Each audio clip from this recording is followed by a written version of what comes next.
Assalamualaikum warahmatullahi wabarakatuh.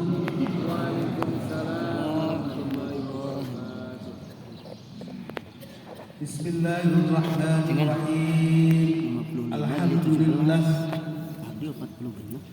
Alhamdulillahilladzi akramana bil ulama wa bi ilmil ulama wa bi mujalasatil ulama wa bi majlisil ulama alladzina hum warasul anbiya.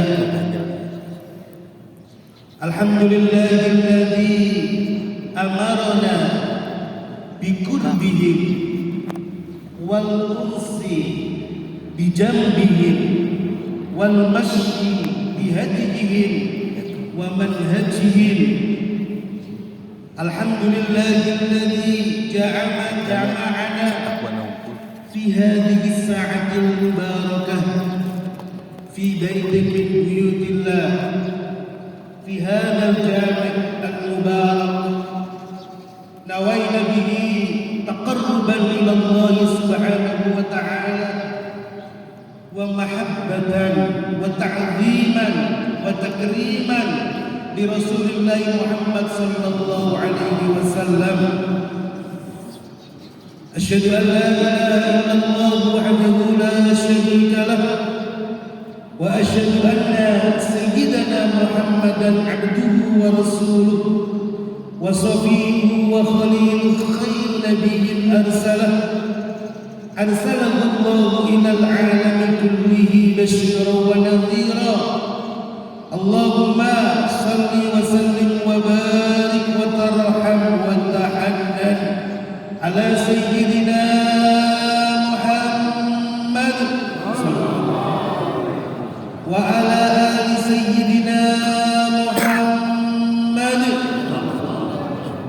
wa ala ashabi sayyidina Muhammad sallallahu kama sallaita wa sallamta wa barakta wa tarhamta wa tahannanta ala sayyidina Ibrahim wa ala ali sayyidina Ibrahim fil alamin innaka Hamidum Majid. Amma ba'd. Hadratul ulama yang bersama-sama kita muliakan, wa husnu bidzikri wa bil khusus Bapak kita bersama yang bersamai kita pada siang hari ini, PJ Bupati Kabupaten Bandung Barat Bapak Ahsan Latif. Kita doakan semoga benar-benar beliau senantiasa disehatkan Allah Subhanahu wa taala, senantiasa dijaga dan dibimbing oleh Allah Subhanahu wa taala. Amin. Alhamdulillah, pagi tadi pertama kali saya bertemu dengan beliau dan kita berdiskusi dengan beliau bersama para pengurus IBI Kabupaten Bandung Barat. Kesan pertama yang saya tangkap ketika saya bertemu dengan beliau, saya teringat tadi ketika bersama-sama kita membaca Tola'an Ridhu Alaina, ketika bagaimana para sahabat Ansar ini menyambut kedatangan Rasulullah Muhammad sallallahu alaihi wasallam.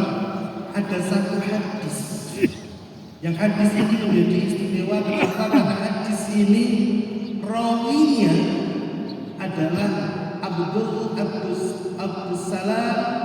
Rawinya adalah Abdus Salam, yang mana Abdus Salam ini ketika rawinya adalah Abdullah ibnu Salam, yang mana rawi hadis ini ketika menceritakan hadis ini beliau belum masuk Islam. Ketika para penduduk Madinah Al-Munawwarah berbondong-bondong menyambut datangnya Rasulullah, ada satu hadis yang sangat terkenal dan abadi sepanjang zaman. Kalimat yang pertama keluar dari lisan mulia Rasulullah Muhammad SAW ketika Nabi mengatakan afshus salam wasilul arham wa aqimut ta'am wa sallu bil laili wan nasu niyam. Tebarkan keselamatan, kasih pekerjaan, kasih makan orang-orang yang butuh pekerjaan, yang butuh makan, sambung silaturahmi, dan di waktu malam senantiasa terhubunglah kalian dengan Allah Subhanahu wa taala. Tadkhulul jannah bisalam. Kalian akan masuk surga dengan selamat. Yang menarik bukan ini. Yang menarik adalah ketika Abdullah bin Salam sebelum menyebutkan kalimat ini ketika gegap gempita tolak al-badr dibacakan, beliau mengatakan, "Fata'ammaltu fi wajhi." Aku mencoba mengamati wajah Rasulullah Muhammad sallallahu alaihi wasallam. Sallallahu Nabi Muhammad. Beliau mengatakan, "Falaisa huwa biwajhil kadzdzab." Kesan pertamaku ketika melihat Rasulullah Muhammad sallallahu alaihi wasallam, aku melihat wajah kejujuran yang nampak di dalam wajah mulia Rasulullah Muhammad sallallahu alaihi wasallam. Dan itu adalah kesan pertama saya tadi ketika kami audiensi dengan beliau. Insyaallah beliau sama seperti komentarnya Abdullah bin Salam, "Walaisa huwa biwajhil kadzdzab." Insyaallah beliau jujur. Amin. Amin. Saya bukan basa-basi. Pantang seorang ulama basa-basi. Apalagi di hadapan para kasepuhan, para alim ulama seperti Bandung Barat. Ini Masya Allah, saya takut sekali. Yang kedua, ubasyir. Kami menyampaikan berita gembira karena basyarana Sayyidina Ali karramallahu wajhah, sebagaimana berita gembira yang disampaikan Sayyidina Ali ketika beliau mengatakan kepada kita semua, ketika kalian sebuah kaum dikasih Allah Subhanahu wa taala seorang pemimpin yang kalian mereka masih sujud kepada Allah, saya ulangi lagi, berbahagialah kalian wahai kaum yang dianugerahi Allah Subhanahu wa taala seorang pemimpin yang masih sujud kepada Allah Subhanahu wa taala. Kenapa? Hadzal fadl a'dhamu minkum anugerah ini jauh lebih besar dari kalian semua min inzalil nabar arba'ina laila, jauh lebih baik daripada kalian, kata Sayyidina Ali, diberi anugerah Allah hujan 40 malam. Salam Muhammad. Walaupun saat ini Bandung Barat belum hujan, tapi beliau masih sujud kepada Allah. Ini sudah cukup bagi kita untuk kemudian kita syukur kepada Allah Subhanahu wa taala. Amin. Siap? Setuju? Setuju? Ini sekali lagi kita doakan beliau dengan doa khusus Rasulullah Muhammad sallallahu alaihi wasallam ketika Rasul mendoakan spesial kepada orang-orang yang di tangan mereka ada urusan umatnya Nabi Muhammad sallallahu alaihi wasallam. Nabi mendoakan, Allahumma man waliya amran min ummati fa'anfaqa bihim farfaq bihim. Allahumma ya Allah, siapapun mereka yang di tangan mereka ada urusan umatku, urusan umatnya Nabi Muhammad sallallahu alaihi wasallam, urusan kita semua, siapapun mereka, dan kemudian mereka dengan kekuasaannya, dengan kebijakannya, mereka kemudian berlaku lemah lembut, bijaksana dengan umatku, farfaq bihim ya Allah, maka belas kasihan dengan mereka. Amin Allahumma, amin Allahumma. Dan kita sama-sama muliakan guru kita semua, Ketua MUI, Bapak saya masa berhutang budi dengan beliau. Beliau sudah menengok ke pesantren, saya malah belum sholat, mohon maaf ya. Kehidupan pemirsa Rais, anak Maulana, alhamdulillah. Saya juga alhamdulillah beliau beberapa kali silaturahmi di pesantren, Pak Pemenang, Ketua DPRD dan Bandung Barat, para alim ulama semuanya yang mohon maaf tidak bisa kami sebutkan namanya satu-satu dengan tanpa mengurangi rasa hormat kami. Alhamdulillah siang hari ini saya sangat bahagia sekali. Kenapa? Karena acara seperti ini, acara memperingati Maulid Nabi besar Muhammad sallallahu alaihi wasallam adalah merupakan amrun masyru'un syar'an wa mahjurun. Kumpul bareng dalam rangka memperingati hari kelahiran Nabi besar Muhammad sallallahu alaihi wasallam adalah merupakan acara perkumpulan makmurun syar'an yang secara syariat diperintahkan, wa ma'jurun, dan yang diberikan pahala oleh Allah Subhanahu wa taala. Amin. Karena Allah Subhanahu wa taala tadi ketika tilawah Quran ayat ini disinggung. Ketika Allah menyampaikan kepada kita semua, "Qul bi fadlillahi wa bi rahmatihi fa bidzalika falyafrahu huwa khairun mimma yajma'un." Qul bi fadlillah, ya ummatal Quran, wahai umat yang di tangan kalian Al-Quran, ya ummatal Quran, dengarkan bagaimana Allah Subhanahu wa taala menyinggung kepada kita, menyapa kita, memerintahkan kita. Qul bi fadlillah, katakan Muhammad, bi fadlillah, dengan anugerah Allah, ai bi inzalil Quran. Tafsirnya, katakan Muhammad dengan anugerah Allah yang berupa diturunkannya Al-Quran, wa bi rahmatihi, dan dengan rahmat Allah, bi irsal Muhammadin, yaitu dengan diutusnya Nabi Muhammad sallallahu alaihi wasallam. Fa bidzalika falyafrahu, maka dengan semua itu kata Allah seharusnya kalian bergembira, senang. Wa khairun mimma yajma'un, kebahagiaan kalian dengan diturunkannya Al-Quran, kebahagiaan kalian semua dengan dilahirkannya, diutusnya Nabi besar Muhammad sallallahu alaihi wasallam adalah merupakan kebahagiaan yang jauh lebih untuk berdatangnya bahagia daripada harta benda, kebahagiaan yang lainnya. Orang anaknya lulus sarjana saja dirayakan besar-besaran. Kenapa? Senang. Tidak boleh mengalahkan perayaan dengan senangnya Allah melahirkan ke tengah-tengah kita, mengutus kepada kita Nabi besar Muhammad sallallahu alaihi wasallam. Kemarin Pak Bupati beberapa hari yang lalu kami kebetulan memang diundang oleh Kabupaten Bandung, Pak Bupati, Pak Dadang, untuk sama memberikan pengajian tentang peringatan Maulid. Kami ketemu dengan Gus Rifat, pengasuh pondok pesantren Al-Falah di Calonga, sahabat kami. Kita bisik-bisik. Beliau mengatakan, "Kiai, seharusnya perayaan Maulid itu tidak boleh kalah dengan perayaan Hari Sabtu." Kenapa? Kata beliau, karena tidak mungkin ada santri kalau tidak ada Rasulullah Muhammad SAW. Salam Muhammad. Jadi ini kebahagiaan kita saat ini. Jangan takut, ma'jurun syar'an, dikasih pahala, ma'murun syar'an, diperintah secara syariat. Ini pertama.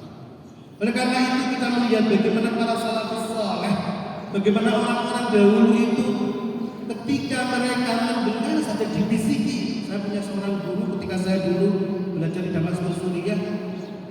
Salah satu guru kami namanya Asy-Syaikh Syukri Al-Muhafidz. Beliau guru qiraah asyraf. Beliau mursyid thariqah Asy-Syadziliyah min kibar ulama Dimashq, salah satu ulama besarnya Damaskus Suriah yang sangat tawadhu. Yaitu kalau punya majelis begini yang atas sandal beliau. Syukri Al-Muhafidz, beliau sudah meninggal dunia. Beliau di akhir usia beliau, ketika beliau sakit separah apapun, di puncak musim dingin, karena di Syam, di Damaskus itu ada 4 musim. Kalau sudah musim dingin sampai minus 10 derajat.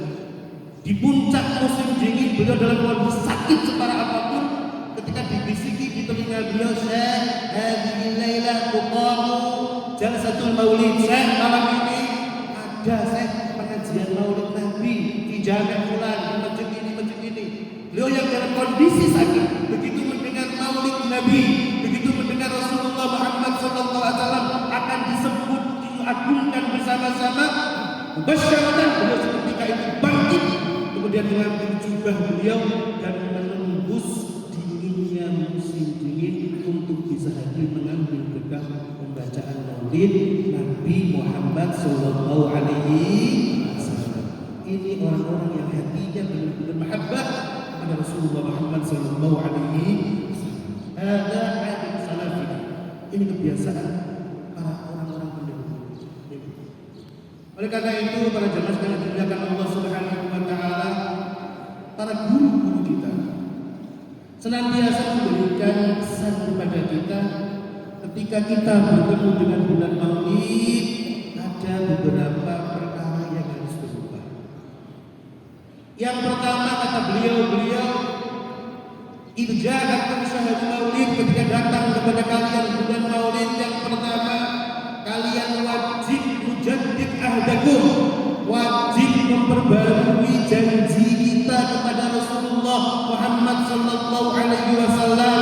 Janji kita kepada Rasulullah, mujaddid ahda Nabi Rasulillah, an naqra'a 'ala Rasul aksara mimma qabla. Kita berjanji kepada Rasulullah, kita bertemu dimuliakan Allah ketika bulan maulid mengetuk pintu-pintu rumah kita. Kita kembali berjanji kepada Rasulullah, ahlan wa sallam marhaban ya syahrul maulid. Rasul akan berjanji, Rasul di bulan ini ku tingkatkan jumlah sholawatku kepada Rasul. Kemarin Habib Bidin menyampaikan sebelum maulid beliau sowan ke Abah Lutfi Maulana Yahya Lutfi bin Yahya, guru kita bersama, dan Abah Lutfi menyampaikan, sampaikan kepada orang-orang agar di bulan maulid ini membaca sholawat Jibril, dari sholawat paling ringan, minimal 16.000 kali selama sebulan. Salam Muhammad, salam Muhammad. Saya hitung Pak, kalau 16.000 ini paling males-malesnya sehari berapa kali? Ternyata keluarnya 533,3333. Artinya minimal kalau kita ingin mengikuti perintah beliau, minimal dalam sehari semalam sebagai bukti mahabbah kita kepada Rasulullah, kita membaca sholawat Jibril 534 kali. Ini masih ada beberapa hari lagi. Yang kelewat sudahlah, nggak apa-apa. Kita masih ada sisa 1 minggu lagi maulid meninggalkan kita. Siap tidak kita? Ini para alim ulama, ini pada para orang-orang yang Allah berikan amanah di tangan-tangan mereka urusan umat. Ini bukan urusan kecil. Kali kita tergelincir umat. Kalau kita nggak berani memberi contoh, bagaimana dengan mereka? Sekarang pertanyaannya, berani tidak? Kalau saat ini kita bareng-bareng berjanji kepada Rasulullah Muhammad SAW, salam Muhammad, tidak ada yang jawab. Berani tidak kira-kira? Berani. Yang berani sekarang, bismillah, ini rumah Allah, disaksikan oleh guru-guru mulia kita, disaksikan bapak-bapak kita. Kita bersama-sama angkat tangan kita. Ayo, bismillah. Yang angkat tangan kita doakan disyafaati Rasulullah. Bismillahirrahmanirrahim. Ya Allah, ya Allah, ya Rasulullah, hari ini kami umatnya Nabi Muhammad, kami pecinta Nabi Muhammad, saksikan Allah, kami semua berjanji mulai hari ini akan senantiasa bersolawat kepada baginda Rasulullah minimal 534 kali sehari. Engkau saksinya Allah, dan semua yang hadir di sini menjadi saksiku nanti di akhirat.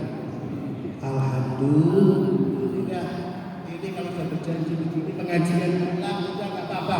Kenapa? Sudah membawa barokah. Salam Muhammad. Yang pertama, yang kedua, guru kami seperti Imam Zubair senantiasa memesankan, pokoknya kita itu harus benar-benar ngaji atau apa itu ilmu. Kita ini apalagi ini majelis ulama, tempat berkumpulnya alim ulama, ngajinya harus ngaji ilmu. Jangan sampai kita ngaji maulid kembali lagi muter lagi, Abu Lahab lagi.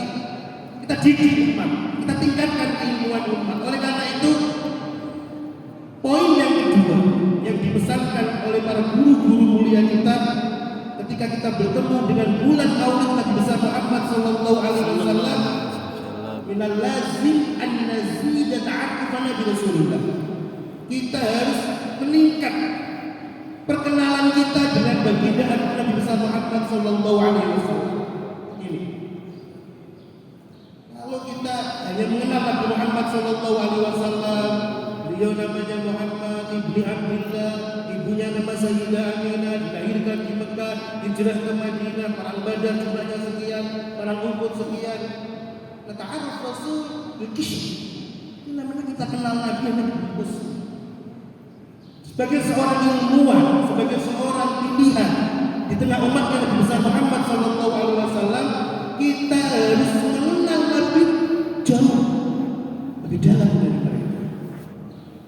Dulu ini cerita Pak Bupati, awal kami di Damaskus Suriah, hari pertama masuk kampus, ketemu dengan dosen kami Syekh Marwan Syekhul Arab. Beliau pakar sejarah. Kami satu kelas ini perwakilan dari 52 negara. Begitu masuk kelas, Syekh dengan segala keagungan haibahnya, wibawanya, beliau menanyakan satu masalah. Ya Abdullah, wahai santri-santriku, pelajar-pelajar dari Indonesia, dari Malaysia, dari Singapura, dari Sin, dari Pakistan, dari Amerika, semuanya, dari Fransa, semuanya. Sekarang wajib kalian jawab, masing-masing jawab apa? Tolong jawab pertanyaan saya. Man huwa Muhammad? Siapa Muhammad? Masya Allah, kita sebagai orang Indonesia dengan segala keterbatasannya menjawab ya Muhammad adalah Ibnu Abdullah bla bla bla, semuanya hampir sama. Kemudian beliau mengatakan, kalian belum mengenalkan Muhammad kepadaku. Kemudian beliau menyampaikan, ternyata pertanyaan ini juga pernah dilontarkan oleh para sahabat mulia Rasulullah Muhammad sallallahu alaihi wasallam kepada baginda agung Nabi Muhammad sendiri. Ketika itu para sahabat berkumpul dengan Rasulullah Muhammad sallallahu alaihi wasallam, faqalu ya Rasulullah akhbirna anka Rasul. Kata para sahabat, tolong Rasul beritahu kami Rasul siapa engkau. Allahu Akbar. Ini orang Arab, para sahabat sangat ngerti kalau sekedar Rasul itu putranya Sayyid Abdul, ngerti sekali. Berarti para sahabat ini ingin menambah pengetahuannya tentang baginda agung Rasulullah. Dan Rasul benar-benar memberikan jawaban yang luar biasa, yang kalau kita ngerti tentang jawaban ini, kita akan yakin tentang kebenaran Nabi Muhammad SAW.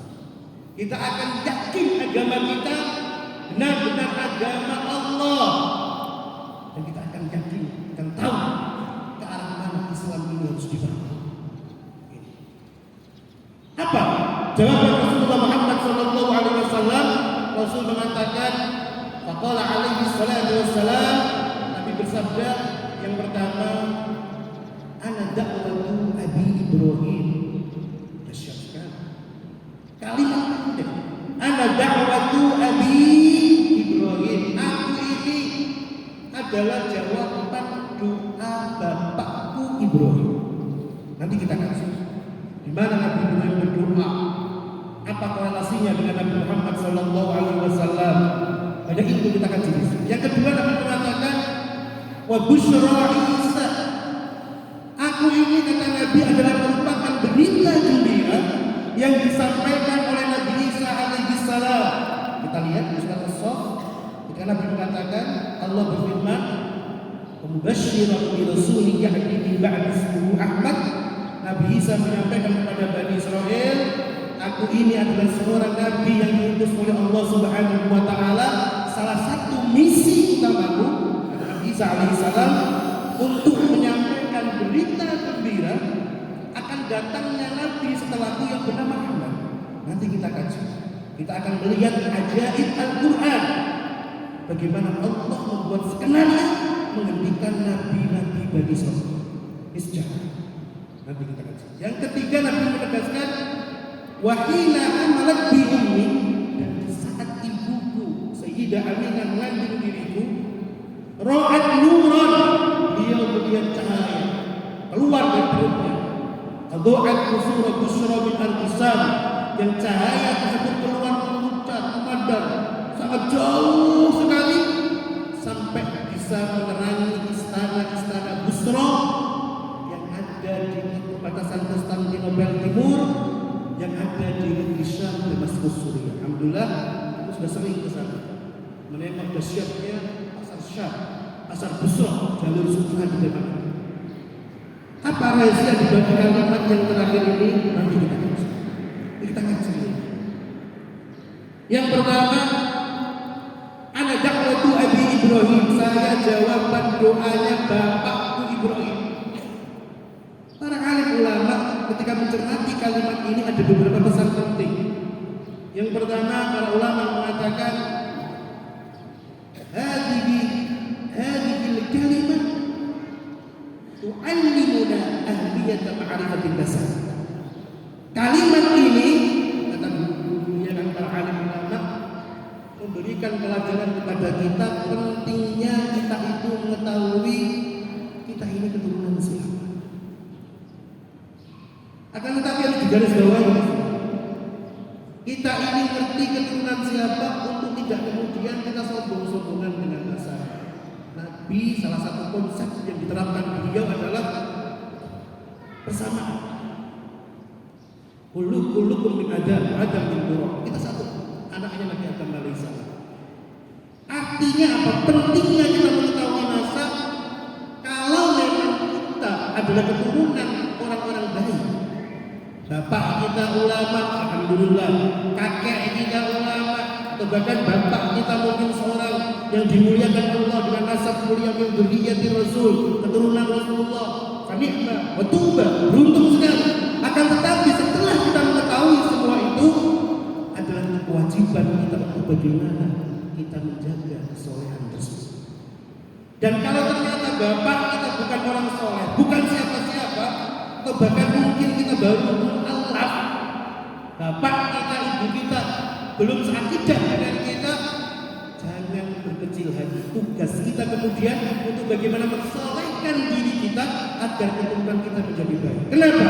Karena Allah Subhanahu wa Ta'ala memperingatkan kepada kita, memberi jaminan kalau ada orang tua soleh, maka kesolehan itu akan memberikan pengaruh positif kepada keturunannya. Wa kana abuhuma sholih. Gara-gara bapak dua anak yatim itu baik, maka Allah datangkan pertolongan. Ini.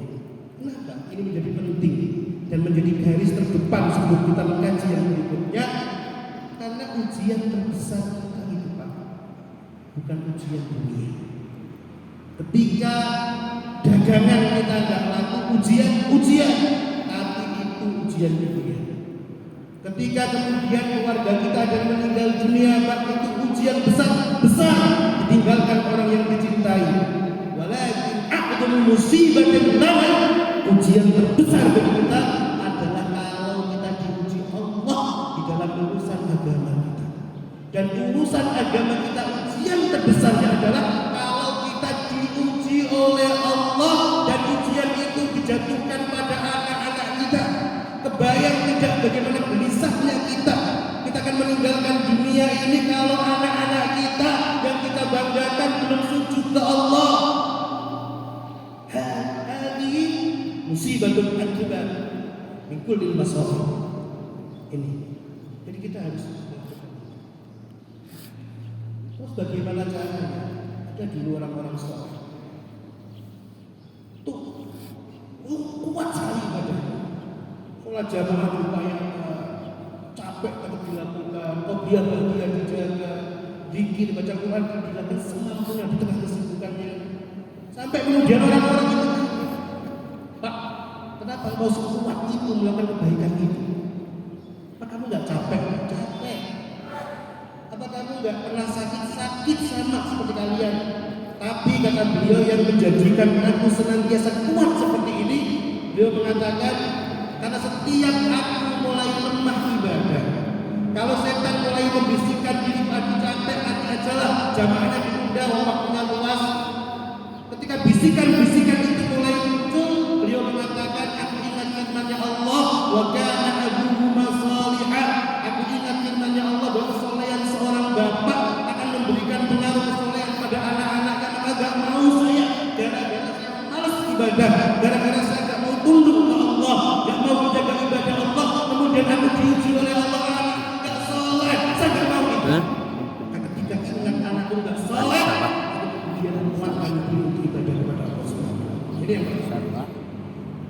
kedua, ana da'watu Abi Ibrahim, saya jawaban doanya bapakku Ibrahim. Ini mengajarkan apa kepada kita semua? Mengajarkan tentang bahwasanya min a'malir rasul khidmatu baitillah. Di antara pekerjaan mulia yang dilakukan oleh para rasul adalah pekerjaan khidmah ke rumah Allah. Wa idh yarfa'u Ibrahim al-qawa'ida min al-baiti wa is Salam Muhammad. Lagi-lagi wa idh yarfa'u Ibrahim al-qawa'ida min al-baiti wa is. Ketika Nabi Ibrahim dan Nabi Ismail kemudian angkat batu bangun Baitullah. Jadi kulinya Baitullah, jadi tukang batunya Baitullah. Bukan di ayat sebelumnya, jadi tukang marbotnya, nyapunya Baitullah. Wa antahira baiti al-qa'idina wal atifina wal ruk'as sujud. Kalau bahasa kita Nabi Ibrahim, Nabi Ismail sebelum doa ke Allah, urus masjid, tukang nyapu masjid biar nyaman untuk ibadah Allah. Ini mengajarkan kepada kita siapapun kita, dimanapun kita berada, kita harus ada ikatan di masjid. Tidak harus menjadi ketua DKM, tidak harus menjadi bendahara DKM, tidak apapun ikat diri kita. Walaupun pekerjaan-pekerjaan kecil itu mulia di sisi Allah Subhanahu wa Ta'ala. Ini kedua. Yang ketiga, jawaban ini memberikan pelajaran penting kepada kita semua. Luzumul ikhlasi fil amal. Kita harus ikhlas. Karena Nabi Ibrahim sebelum berdoa, dia mencontohkan ketika selesai Ka'bah dibangun, angkat tangan ke Allah, Rabbana taqabbal minna innaka antas samiul alim. Ya Allah, ini aku dan anakku Ismail telah membangun rumah yang paling mulia di muka bumi ini. Yang dibangun Ka'bah bukan sekedar masjid As-Siddiq. Masjid apa ini? As-Siddiq. Bukan sekedar masjid As-Siddiq atau pondok masjid pesantren kita, masjid Al-Habibul Mustafa. Bukan. Yang kami bangun Baitullah, tempat yang paling mulia di muka bumi ini. Apa kemudian Nabi Ibrahim mengatakan kepada Allah, ya Allah, tulis nama saya di depan prasasti tanda tangan? Tidak. Tapi yang ditakutkan Nabi Ibrahim setelah melakukan amal besar tersebut, justru nangis ke Allah, ya Allah, terima amal kecil ini. Innaka antas samiul alim. Coba mendengar doa kami dan melihat ikhlasan kami. Salam Muhammad. Salam Muhammad. Yang ketiga, yang keempat, ini juga mengajarkan kepada kita bagaimana cintanya Rasulullah kepada orang-orang yang mau peduli kepada masjid. Bisa dengar, masya Allah, Pak Bupati membuat rencana bagaimana masjid ini makmur. Makmur itu bahasa kerennya kan nama yakmur, bukan mu'ammir. Beda. Dulu Mbah Yai Maimun itu mau ceramah, pas diundang ke Tempek, tanya, saya mau ke Brebes, saya mau ceramah tapi jawab dunia dites. Kenapa Quran itu bahasanya nama yakmur masajidallah, bukan nama yu'ammir? Ternyata kalau yu'ammir itu takmir. Takmir masjid pastinya takmir. Kalau takmir itu yu'ammir itu bangunannya. Kalau yang yakmur masajidallah itu menghidupkannya dengan berbagai kegiatan. Kalau bangun siapapun bisa kalau punya uang. Tapi yang berat itu yakmur yang dimintakan oleh Quran, ngisi dengan kegiatan-kegiatan seperti ini. Itu yang sulit. Meramaikan masjid ini dengan jamaah itu yang sulit. Hanya tadi beliau membuat program pada kendaraan bandros untuk ngangkutin itu sini. Ini bisa Allah bagian dari yakmur masajidallah. Dan ada salah seorang sahabat yang sampai mau diambil namanya Tamim Ad-Dari. Ini sahabat yang membuat mimbarnya Rasulullah. Ketika Rasul dulu Rahman membuat tangan ini, tangan beliau, kemudian dibuatkan mimbar itu Tamim Ad-Dari ini sahabat Rasul.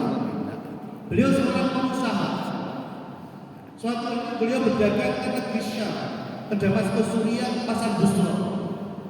Sampai sekarang pasarnya masih ada, bekas-bekasnya. Insting seorang pedagang yang jiwanya ada keimanan, ada ta'alluq, ada ikatan dengan masjid, nampak di beliau. Begitu selesai dagang, dia jalan-jalan di pasar itu melihat ada penjual lampu yang sangat indah. Masya Allah. Ini insting seorang yang hatinya terikat dengan masjid. Begitu melihat lampu yang indah itu, yang diingat oleh beliau apa? Ini lampu kalau saya beli, kemudian saya bawa ke masjid Rasulullah, pasti akan indah sekali. Dia tidak pernah berpikir ini lampu indah, kalau saya beli, saya bawa pulang ke rumah, istri saya pasti senang sekali. Tidak. Yang diingat oleh beliau masjidnya Rasulullah. Ini lampu indah, kalau saya beli walaupun mahal, ditaruh di masjidnya Rasulullah, pasti Rasul senang. Pasti manfaat untuk umatnya Rasulullah. Dibeli mahal. Begitu sampai ke Madinah Al-Munawwarah, ditaruh langsung di masjid. Begitu maghrib datang, Allahu Akbar. Sahabat semua berbondong-bondong ke masjid, Rasul datang ke masjid, lampu dinyalakan. Kata aja Rasulullah, Rasul heran. Man yunawwiru hadzal bait? Siapa yang membuat rumah masjid ini terang benderang, kata Rasulullah. Faqalu Abu Tamim ad-Dari ya Rasulullah, yang membuat seperti ini Tamim. Mana Tamim? Kata Rasulullah. Ta'al, sini. Ya Tamim, qad nawwartal Islam. Engkau telah membuat Islam ini terang benderang. Merangi masjid berarti terang Islam. Maka aku doakan engkau Tamim, nawwarallahu fid dunya wal akhirah. Yang doa Rasulullah, semoga Allah menerangkan jalanmu di dunia dan akhirat. Amin. Yang kedua yang luar biasa, Nabi melanjutkan, ya Tamim, lau baqiyat indi bintan la zawwajtukaha. Andaikan aku masih mempunyai anak satu perempuan lagi, pasti kunikahkan dia denganmu. Salam Muhammad. Sampai anak yang paling berharga akan diberikan kepada siapa? Sahabat yang mau menghidupkan masjid, meramaikan masjid. Maka Bu, maaf, berikan diam dulu Bu. Dengarkan, menghidupkan masjid. Maka kalau cari menantu Bu, masjid. Kalau cari menantu kemana Bu? Saya sering bilang Pak, ke jamaah-jamaah, Bu tolong kalau cari menantu yang baik masjid dan carinya di sholat subuh. Carinya di sholat subuh. Protes kemudian lama. Pak Kiai, kenapa? Saya sudah subuh-subuh ke masjid. Terus gimana? Ketemu menantunya? Ketemu Pak, tapi nggak cocok. Loh kenapa? Saya 10 hari ke masjid terus setiap subuh yang bisa awal, bisa semua dua, semula kakek-kakek. Ya udah, aku berikan saja kakek-kakek. Saya itu setiap Rabu subuh ngaji di masjid KPAD di Dewa. Jamaahnya banyak. Tapi lalu mereka, saya nggak bangga dengan kalian. Jamaahnya banyak. Kenapa? Setiap Rabu saya kesini jamaahnya cuma ini terus. Saya baru bangga kalau kalian kesini membawa anak-anak, membawa istri kalian. Kenapa? Rasul itu Pak pernah tidak keluar Madinah 6 bulan. Sayyidina Anas didampingi terus setiap subuh. Sebelum beliau ke masjid keluar dari rumah beliau nempel dengan masjid. Sayyidina Anas menceritakan 6 bulan saya mendampingi Rasulullah. Setiap keluar pagi hari menuju ke masjid, sebelum ke masjid keluar rumah Rasul mendatangi namanya Sayyidah Fatimah. Ya Fatimah, ya Ali, quma ila shalah. Fatimah, Ali bangun, ayo ke masjid sholat. Ini Rasulullah. Salam Muhammad. Salam Muhammad. Bu, bapak-bapaknya kalau subuh begitu kan? Ibu di bawah masjid kan? Halo? Ini masalah. Ini Rasul senang. Yang kelima, ana da'watu Abi Ibrahim. Saya jawaban doanya Nabi Ibrahim. Apa doanya Nabi Ibrahim sallallahu alaihi wasallam setelah melakukan ibadah yang luar biasa tersebut? istijabati dakwah, salah satu tanda diijabahnya doa itu adalah doa setelah ibadah. Maka ayat Quran ketika menyebutkan tentang perintah doa, wa idza sa'alaka ibadi anni fa inni qarib ujibu da'watad da'i idza da'ani falyastajibu li. Ayat itu cermati, itu munculnya di tengah-tengah ketika Quran bicara tentang apa? Ramadan. Ramadan puncak ibadah. Maka doa mustajab itu adalah doa yang dibangun, dilakukan, diangkat, dilangitkan setelah kita ibadah kepada Allah. Maka doanya Nabi Ibrahim didengarkan oleh Allah Subhanahu wa taala. Apa doanya? Rabbana wa ba'ats fihim rasulan minhum yatlu 'alaihim ayatika wa yu'allimuhumul kitaba wal hikmata wa yuzakkihim innaka antal azizul hakim. Artinya ya Allah, jadikan anak keturunanku nanti ada yang menjadi rasul. Salam Muhammad. Salam Muhammad. Diijabah oleh Allah Subhanahu wa taala, dan skenario Allah muncul pada jawaban kedua. Apa? Wa basyirul rasul ya'ti min ba'di ismuhu.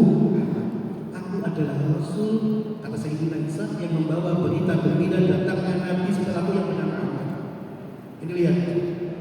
Siapa Nabi Isa alaihi salam? Nabi Bani Israel. Nabi-nabi Bani Israel ini muncul di dalam Al-Quran, diabadikan dalam satu surat namanya Al-Imran, keluarga Imran.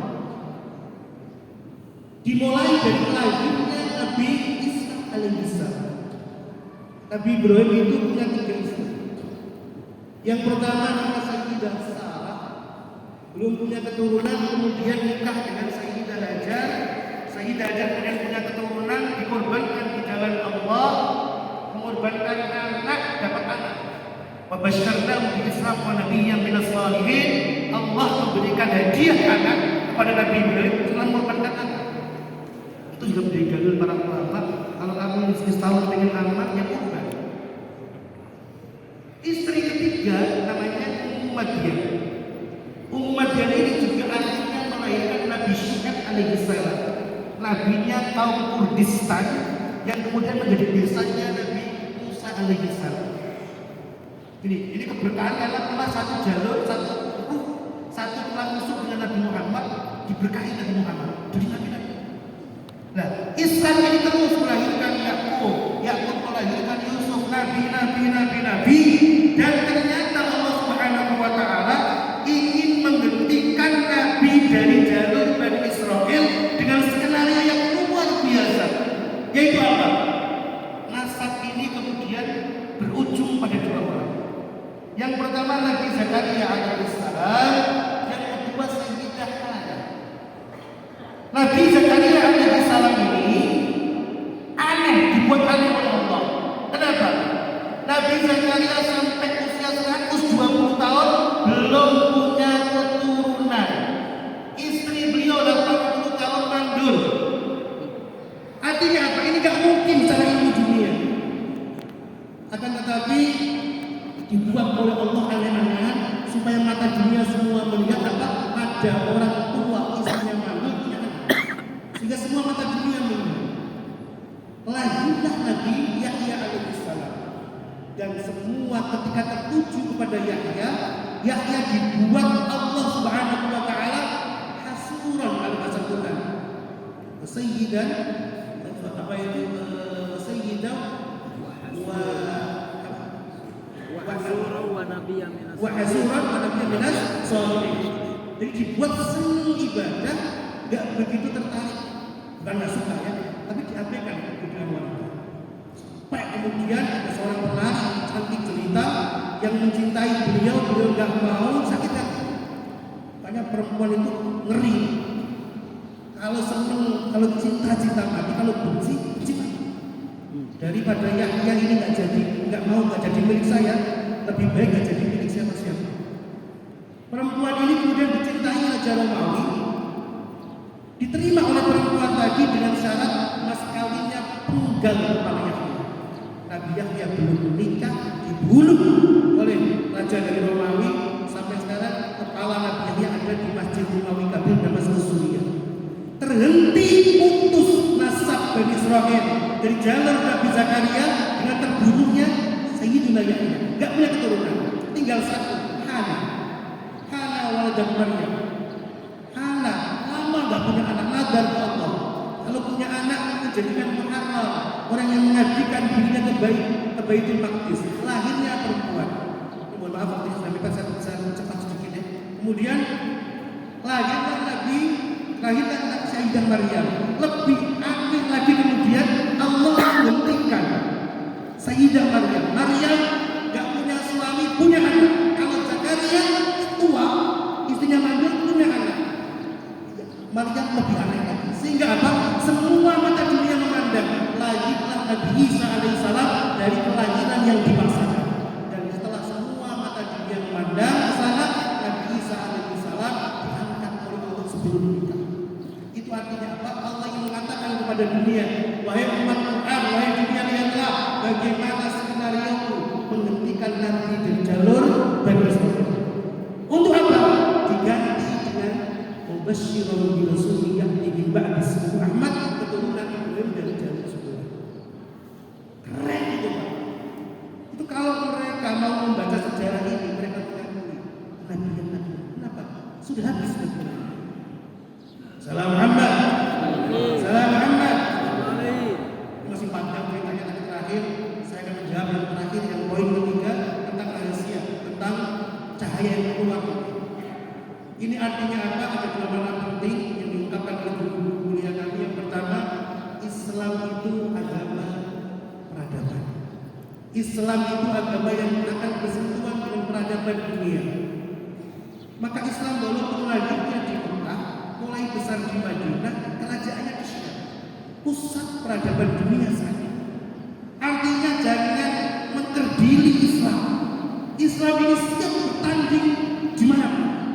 Di dunia ekonomi kita punya pusat Islam, ekonomi Islam. Di dunia militer kita punya aturan, kita punya semua.